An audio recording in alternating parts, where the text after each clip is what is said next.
बिस्मिल्लाहिर्रहमानिर्रहीम। अस्सलाम वालेकुम वरहमतुल्लाहि वबरकातुहू। गंदगी के ढेर दो किस्म के होते हैं। एक वो जो हमें नज़र नहीं आते, एक वो जो हमें नज़र आते हैं। वो जो हमें नज़र आते हैं, हमें इर्द गिर्द ढेरों की सूरत में नज़र आते हैं। हम उनसे कराहत भी महसूस करते हैं।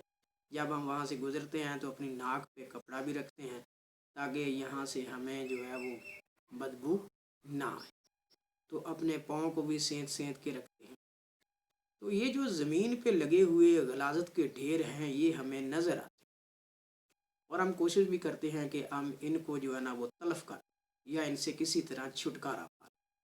लेकिन ये जो हमारे दिलों के अंदर, हमारी सोचों के अंदर गलाज़त के ढेर लगे हुए हैं, जिस का अजहार हम जो है अपने तर्ज़ अमल, अपने किरदार, अपने ज़बान से करते हैं, वो जिससे मुआशरे के अंदर आग लग जाती है, जिससे मुआशरा बेसकून हो जाता है, जिससे पूरा मुआशरा मुतफ़न हो जाता है, बदबूदार हो जाता है, जिसमें लोगों के जो है ना वो सांस घुटने लगते हैं, उन गलाज़त के ढेरों की तरफ हम नहीं देख सकते। जिसने घरों के घर बर्बाद किए हुए हैं, जिसने भाई को भाई से दूर किया हुआ है, जिसने इंसान को इंसान से दूर किया हुआ है, जिसने इंसान को इंसान का दुश्मन बना दिया।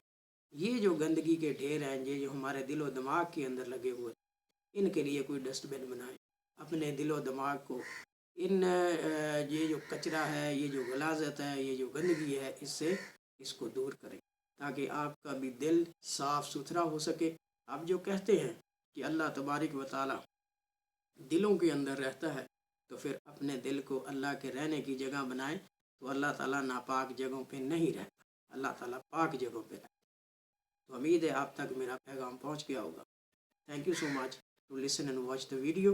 Please subscribe my channel and like it, comment on it and share with your friends.